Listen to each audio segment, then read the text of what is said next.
एक राजा हुआ, नाम पड़ा उस राजा का सत्रजीत।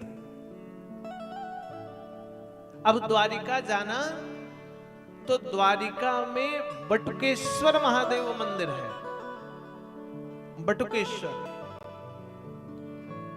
और बटुकेश्वर महादेव मंदिर में ही श्री सत्रजीत वहां से खड़े होकर के रोज भगवान सूर्य की पूजा करता था।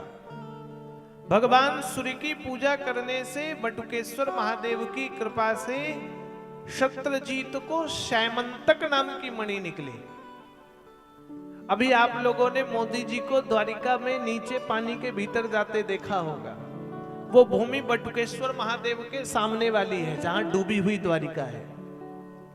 द्वारिका मंदिर से लगभग 4 किलोमीटर की दूरी है बटुकेश्वर महादेव। सत्रजीत वहां रोज खड़े होकर भगवान सूर्य की उपासना करता था, शैमंतक मणि रखता था, तो 8 भाग प्रत्येक समय उसे स्वर्ण मिलता था जब जब सूर्य की उपासना करे। सत्रजीत ने एक दिन वो मणि गले पर धारण की और द्वारिका महल के भीतर प्रवेश किया। राजसी कार्य के कारण द्वारिका महल पर गया तो द्वारिकावासी चर्चा करने लगे, ये लगता सूर्य भगवान आ गए मणि के चमक से।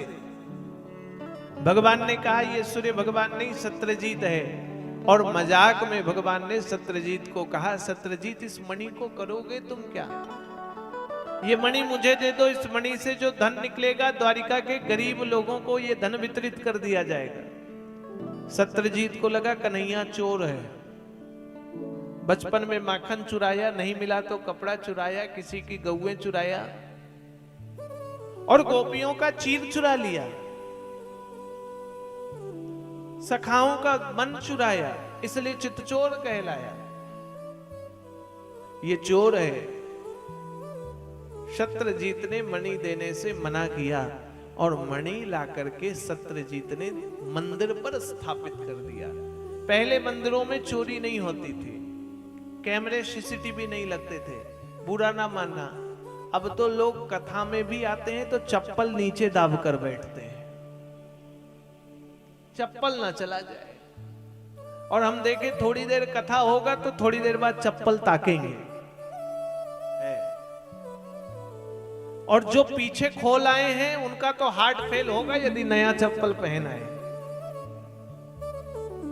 हमने कई बार देखा, लोग कहेंगे त्वमेव माता, इधर भगवान को प्रणाम किया, फिर पीछे चप्पल ताकेंगे। च पिता त्वमेव, त्वमेव बंधु भगवान को, अभी चप्पल को। च सखा त्वमेव, त्वमेव विद्या, च द्रविणम त्वमेव, और लास्ट में चप्पल को त्वमेव सर्वम मम देव। ये आदत, चप्पल ना चला जाए, कुछ ना चला जाए। एक बार आश्चर्य हो गया, एक आदमी को पत्नी ने बहुत डांटा, जाओ मंदिर जाओ। जब बहुत डांटा तो बेचारा सज धज कर मंदिर गया, बाटा का जूता पहन के, नया जूता। आज लगता भगवान जोरदार आंधी चलाएंगे। और बाटा का जूता पहनकर गया। जूता पहनकर पत्नी के डांटने पर पहली बार मंदिर गया। मंदिर पहुंचा, जैसे ही प्रणाम किया भगवान को, बाहर निकला तो जूता चोरी। अब वहीं से भगवान को गरियाए, कैसा भगवान जो हमारा चप्पल ही नहीं बचा पाए। ऐसे भगवान हमारा चप्पल नहीं बचा पाए, ऐसे भगवान हमारी चप्पल की रक्षा नहीं कर पाए, जूता नहीं बचा पाए। एक भक्त बोला क्या हुआ? बोले चप्पल चोरी हो गया। तो बोले बाहर से क्यों, अंदर जाके भगवान को कहो। अब गरियाते गरियाते अंदर गया, प्रणाम किया भगवान को, तो चरणों को देखा, बिना कुछ कहे वापस आ गया। भक्त ने कहा क्यों, क्या हुआ? बोले जो भगवान अपना चप्पल नहीं बचा पाए वो हमारा क्या बचाएंगे। भगवान के पास खुद ही चप्पल नहीं। बंधुओं, सत्रजीत ने मणि को मंदिर में स्थापित किया। मणि मंदिर में चला गया और मंदिर में जब मणि की स्थापना हुई तो सत्यजीत का भाई था, नाम था प्रसेन। प्रसेन के मन में विचार आया कि ये सैमंतक मणि जब सत्यजीत पहनता है मेरा भाई, तो उसे सब प्रणाम करते हैं। यदि ये मणि मैं पहन लूं तो मुझे भी सब प्रणाम करेंगे।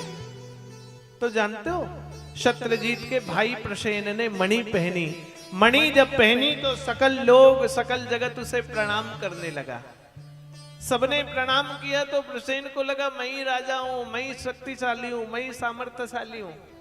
चल गया शिकार करने के लिए जंगल पर। सिंह का शिकार करने गया, उल्टा फेर हो गया।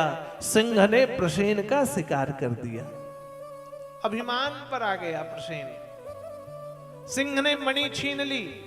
आगे बढ़ा सिंह तो रीचराज जामवंत ने सिंह पर आक्रमण किया और जामवंत ने सिंह को मारकर मणि ले गए और जामवंत ने अपनी बेटी जामवती को जाकर वह मणि प्रदान कर दी। भगवान के ऊपर झूठा आरोप लगा। बिल्कुल ध्यान देकर सुनो। क्यों? क्योंकि भगवान ने चौथ के चंद्रमा का दर्शन कर लिया। कौन से चौथ के चंद्रमा? जिसको हम लोग गणेश चतुर्थी कहते हैं। चतुर्थी के चंद्रमा जिसको गणेश चतुर्थी होती है, उस दिन के चंद्रमा का दर्शन करने से जीव को मिथ्या आरोप लगता है और उस आरोप में यदि किसी कारण चौथ का चंद्रमा दर्शन दे जाए तो शैम भागवत की सैमंतक मणि की इस कथा का ही अध्ययन करना चाहिए। इस कथा को सुनने से उस दोष और पाप से जीव बच जाता है। भगवान ने मणि का वो चंद्रमा का दर्शन किया तो भगवान के ऊपर झूठा आरोप लगा मणि चुराने का। भगवान मणि की खोज पर निकल पड़े। तो मणि की खोज पर जब भगवान निकले तो मार्ग पर मृत प्रसेन मिला। भगवान को प्रसेन के वध का झूठा आरोप लगा दिया गया। भगवान ने देखा प्रसेन को मारने वाला सिंह है, मणि नहीं। आगे बढ़े तो मृत सिंह मिला। लोगों ने आरोप लगाया कि सिंह को मारकर मणि चुरा ले गए। आगे बढ़े भगवान तो गुफा से प्रकाश आई। उस प्रकाश के भीतर गए। सेवकों को कहा आप दरवाजे रुको, दरवाजे रह करके आप मेरी प्रतीक्षा करो। मैं यदि बाहर ना आया तो समझना मैं अपने धाम चला गया। भगवान द्वारिकाधीश भीतर गए और 88 दिन तक वापस नहीं आए। कितने दिन तक? द्वारिकावासी दुखी हो गए, नंद बाबा वसुदेव दुखी हो गए।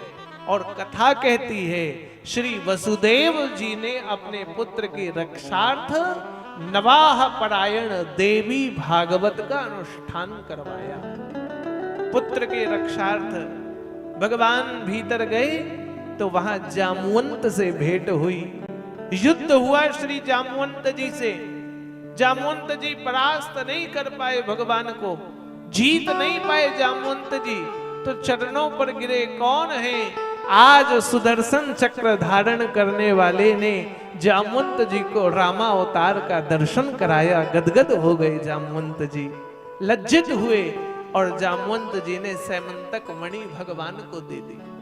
भगवान को कहा प्रभु मेरी इच्छा थी कि आप मेरी बेटी का हाथ थामे। उस समय रामावतार था, नहीं थामा पाए। इस समय आप कृष्ण अवतार में हो। तो जामवंत ने अपनी बेटी जामवती दे दी।